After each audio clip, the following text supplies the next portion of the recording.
안녕하십니까, 문틀란TV입니다.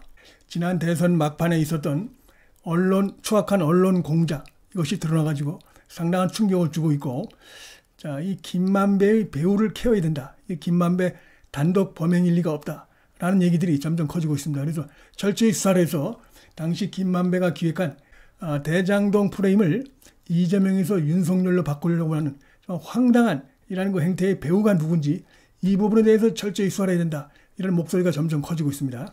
당시 JTBC라든지 여러 MBC라든지 이런 매체들이 이 김만배가 기획한 이 엉터리 가짜 뉴스, 이걸 갖다 이용해가지고 사실상 이재명 편을 들고 윤석열 후보에게 타격을 가하려고 하는, 정말 지금 보면 무책임한 아찔한 이런 보도들이 대선 막판을 상당히 혼탁하게 했었는데, 물론 이제 대선은 끝나고 윤석열 후보가 승리를 했지만, 이 부분에 대해서 당시 어떻게 해서 이런 일들이 벌어졌고 그 배후가 누군지, 그 다음에 무엇보다도 검찰에서 김만배 발로 시작된 이 가짜뉴스가 거짓이라는 것이 검찰 자체적으로 수사를 통해서 드러났음에도 불구하고 사실상 입을 다물고 침묵했던, 그리고 이재명에 유리한 그런 그 수사를 이끌어갔던 이런 부분들, 그리고 그런 와중에서 이재명 또 민주당 측에서 이 가짜뉴스를 기다렸다는 듯이 이걸 근거로 해서 무슨 대장동 몸통이 윤석열 후보다, 이런 정말 파렴치하고 뻔뻔한 이런 그 행태를 이재명이 계속적으로 보여왔던, 이러다 보니까 정신 한 차리면 그냥 속아 넘어갈 수 있는 이런 황당한 가짜 뉴스들이 마구 난무했던 그런 것이 있었습니다. 여러 인물들이, 현재 드러나온 인물들이 이제 김만배가 이 신앙님이라고 하는 전국 언론노조 위원장 출신 이자하고 만나가지고 가짜 뉴스 공작을 한 것이 드러났습니다. 책 3권, 시중에서 지금 18,000원에 팔리는 자신의 책 3권을 갖다가 김만배가 1억 6천에 사준 사실이 드러났고, 또 보니까 김만배가 대장동에서 떼돈을 번 김만배가 100억을 출원해가지고 언론 재단을 만들려고 했는데 여기에 대해서 신앙님을 초대 이사장으로 앉히려고 했다, 이런 얘기까지 지금 드러나고 있습니다. 자, 신앙님이가 이걸 충분히 다 들었을 것입니다, 분명히. 이런데 결국 존혹이 되고 기자로서, 언론인으로서 양심을 팔아버리고 완전히 그 이재명 편에 서가지고 가짜 뉴스를 양산하는데 앞장선 이런 것들이 드러났고, 이것이 이제 일부 MBC라든지 일부 매체에 의해서 뻥튀기가 되고 이런 일들이 조직적으로 이루어진 느낌이 듭니다. MBC는 무려 뉴스타파가 대선 사흘 전에 이걸 퍼뜨렸는데 제대로 검증도 할 수 없는 그 임박한 시간, 대선 사흘 전에 그냥 녹취록이 돼갖고 쭉 그냥 풀어버리고, 이걸 갖고 MBC가 대선 이틀 전에 MBC 뉴스데스크에서 무려 4꼭지를 동원해서 마치 대단하게 대장동에 무슨 흑막이 있느냐, 윤석열 후보가 뭐를 봐주냐, 정말 그 파렴치한 이런 보도를 했습니다. 언론이라면 볼 수가 없는 것이죠, 이거. 최근에 MBC의 제3노조가 이 부분에 대해서 MBC 자체적으로 조사가 필요하다, 확인도 안 된 이런 내용을 가지고 무려 4꼭지나 대선 이틀 전에 보도하는 이것이 언론이 맞냐, 공영방송이 맞냐, 이런 그 내부에 강한 그 불만을, 비판을 제기하고 있고, 오늘 그 이동관 위원장도 이거는 가짜 뉴스 차원이 아니고 이거는 그 범죄 행위고 중대한 국기 문란 범죄 행위다라고 하면서 검찰 수사는 별도로 방송통신심의위원회 차원에서도 이건 철저하게 조사를 하겠다. 그래서 원 스트라이크 아웃이 될 수 있도록 하겠다. 지금 보면은 일부 매체들이, 좌편향된 매체들이 가짜 뉴스를 퍼뜨리면 이것이 포털을 통해서 퍼져나가고 그걸 기다렸다는 듯이 공영방송들이 무책임하게 특정 정파편에 서가지고 이걸 갖다 대대적으로 공영방송 전파를 통해서 보도하는 이런 일들이 벌어지고 있는데, 이게 다시 이런 상황이 나타나서는 안 되겠다. 그래서 강력하게 대처하겠다. 그 다음에 지금 포털의 어떤 가짜 뉴스, 이런 퍼나르는 거에 대한 관련된 법규가 지금 미비한데 국회가 이런 부분에 대해서 좀 법안을 마련해야 되겠다, 이런 얘기도 하고 있습니다. 조금 전에 그 서울중앙지검에서 형사합의 22부에 김만배에 대한 추가 구속 의견서를 제출했다는 보도가 나왔죠. 자, 김만배가 지금 7일 날 석방이 예정돼 있는데, 작년 11월에 석방됐다가 다시 또 3월 달에, 올해 3월 달에 다시 구속이 됐었죠. 근데 지금 김만배는 입만 열면 거짓말하는 이런 인물이라는 것이 그동안 그 재판 과정에서 충분히 드러났고, 특히 이번에 이 형사합의 22부 여기서 이제 유동규라든지 김만배, 대장동 사건의 또 다른 본련이들의 그 배임이라든지 횡령, 그다음에 범죄 수익 은닉 등등해서 수사를 해오고 있는데, 그동안도 이 형사합의 22부는 김만배에 대해서 여러 차례 경고를 한 바가 있습니다.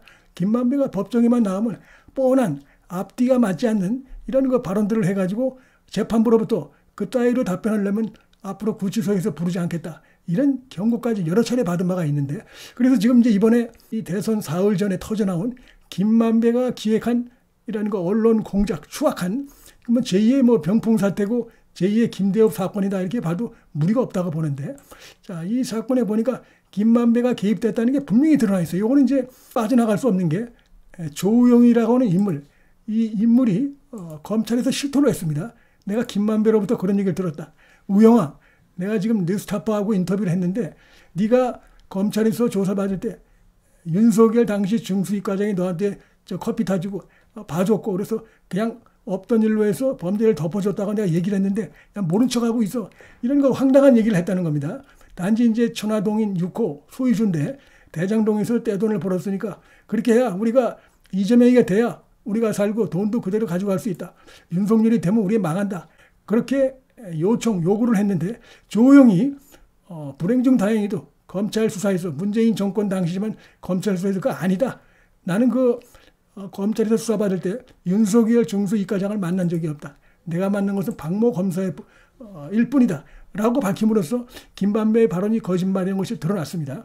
그 다음에 이제 남욱도 비슷한 얘기를 했었는데 일부 언론에 그런 얘기를 했는데 남욱도 지금 이제 조호영이 그런 식으로 얘기하니까 남욱을 검찰이 불렀죠. 대질 조사를 했는데 남욱도 내가 뭐 착각했다. 사실은 내가 이 조호영을 직접 만난 것도 아니고 직접 들은 것도 아니고 사실은 내가 미국에 있을 때 이 김만배가 나한테 전화 와가지고 사실상 그 요구를 했다. 그래서 나도 그때는 내가 이재명이 대권을 잡는 게 우리한테도 유리할 거라고 나도 생각을 했다. 그래서 그런 식으로 사실상 그 협조를 했다. 손을 잡았다. 이걸 다 실토로 했어요. 그렇기 때문에 김만배는 빠져나갈 수가 없습니다. 남욱이도 김만배로부터 가짜뉴스 그 부분에 대해서 협조해달라고 자기가 욕을 받았다고 폭로를 하고 있고 조호영도 폭로를 하고 있고 무엇보다도 이 신앙님이라고 하는 이자가 김만배와 만나갖고 인터뷰를 했고 신앙님이 또 얘기를 하고 있어요. 내가 김만배로부터 얘기를 들었다. 그 다음에 뉴스타파가 보도를 하고 그 뒤로 줄줄이 뭐 MBC가 황당한 이런 허위 보도를 하고 JTBC가 보도하고 이랬기 때문에 김만배는 빠져나갈 수 없는 상황입니다. 지금 자신의 그 천화동의 1호 지분 절반에 대해서 오리발을 내밀고 있는 부분하고는 다르게 이거는 증언, 목격자, 증거가 지금 쌓이기 때문에 김만배는 절대 빠져나갈 수 없는 상황인데 과연 그러면 이런 것을 갖다가 그 뒤에 이루어졌던 이재명 등의 이 허위 보도를 가지고 계속적으로 공격을 하고 지금 생각하면 정말 파렴치하게 짝이 없는데 대장동의 몸통이 봐라. 내가 아니고 윤석열이다. 얼마 전까지만 해도 대장동은 자신의 당군 이래 최대의 치적 사업이었다고 주장하더니 불리해지니까 자, 봐라. 이 몸통은 윤석열이다. 이런 보도가 나왔다. 그 다음에 대장동 일당들 김만배 등은 나에 대해서 공산당이라고 한다. 이렇게 얘기하고 있지 않느냐. 라는 정말 얼굴이 두꺼워도 보통 두껍지 않은 이런 거짓말했던 일련의 흔적들이 쫙 있기 때문에 이게 과연 김만배의 단독 작품이냐 그렇게 보기 어렵다고 봅니다. 뭐 첫째는 김만배 자신도 이제 이재명 등과 손을 잡고 부패를 저질러 가지고 엄청나게 돈을 벌었고 그 과정에서 여러 가지 부정한 결탁이 있었고 약속이 있었고 이런 것이 이제 정권이 바뀌게 되면 불안하니까.